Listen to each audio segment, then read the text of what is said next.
अस्सलामुअलैकुम, welcome back to my channel. मैं हूं जुनैरा, आप देख रहे हैं cooking with Junaira YouTube channel. आज मैं आपके साथ बोनलेस चिकन कढ़ाई बनाने की रेसिपी शेयर करूंगी। निहायत मजेदार ये चिकन बोनलेस बनती है, तो वीडियो को आप लास्ट तक देखें। इस रेसिपी को बनाना शुरू करते हैं। इसके लिए हमने लेनी है एक मीडियम साइज की प्याज और 3 हरी मिर्चें।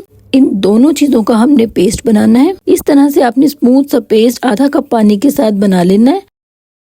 अब हम चिकन को मैरिनेट करेंगे। मैं यहाँ बोनलेस चिकन ले रही हूँ और ये चिकन का मिक्स मीट है। चिकन को बाइट साइज में आपने कट कर लेना है इस तरह से। अब चिकन को हम मैरिनेट करेंगे। मैरिनेशन के लिए हम लेंगे दही 2 खाने के चम्मच, आधा खाने का चम्मच नमक या फिर टेस्ट के मुताबिक आप नमक कम या ज्यादा कर सकते हैं, आधा चाय का चम्मच पिसा धनिया, आधा चाय का चम्मच पिसी काली मिर्च। इस मैरिनेशन में हम चिकन डालेंगे। अच्छी तरह से मैरिनेट करेंगे चिकन को इस मिक्सचर के साथ और मैरिनेट होने के लिए छोड़ देंगे आधे घंटे के लिए फ्रिज में। अब हम कढ़ाई लेंगे। मैं लोहे की कढ़ाई में ये चिकन कढ़ाई बनाऊंगी, इससे टेस्ट बहुत अच्छा आता है। कढ़ाई में सबसे पहले हम डालेंगे ग्राइंड की हुई प्याज और हरी मिर्च का पेस्ट। थोड़ा सा पानी डाल के इन दोनों चीजों को पकाएंगे। प्याज को उबाल कर इस्तेमाल करने से इसका टेस्ट बहुत अच्छा बनता है। 5 मिनट तक हमने प्याज और हरी मिर्च के मिक्सचर को बॉईल करना है। अब हमने इसमें डालना है ऑयल। फिर हम डालेंगे लहसुन अदरक का पेस्ट।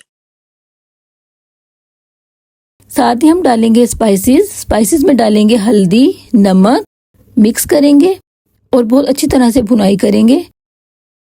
ये देखें, इस तरह से भुनाई करना है कि मसाले का दाना बनने लगे।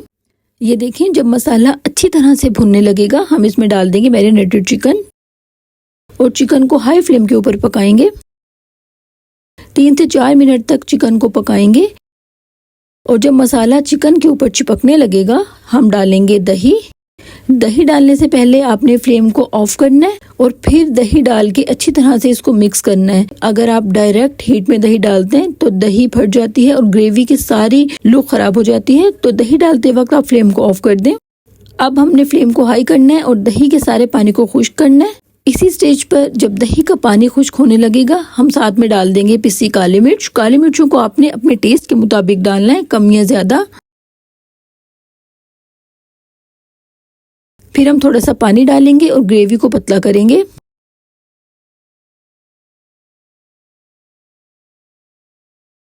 इस स्टेज पर हम डालेंगे टेट्रा पैक फ्रेश क्रीम 2 खाने के चम्मच।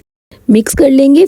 फ्लेम को लो करेंगे। जब कढ़ाई के ऊपर ऑयल आने लगेगा हम इसको स्मोक फ्लेवर देंगे।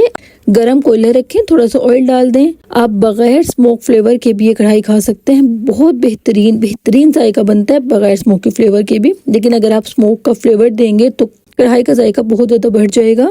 5 मिनट तक हमने इसको स्मोकी फ्लेवर देना है कवर करके। 5 मिनट बाद कवर हटाएं और मजेदार कढ़ाई रेडी है। आखिर में बारीक कटा अदरक और हरी मिर्च के साथ गार्निश करें। मजेदार कढ़ाई को डिश आउट करें। नान या तंदूरी रोटी के साथ इस कढ़ाई को सर्व करें। इस रेसिपी को आपने जरूर ट्राई करना है। वीडियो पसंद आए तो वीडियो को लाइक कर दें और ऐसे ही आसान और मजेदार रेसिपीज देखने के लिए कुकिंग विद जुनैरा को सब्सक्राइब कर लें। मिलती हूँ नेक्स्ट वीडियो में इंशाअल्लाह। अल्लाह हाफिज।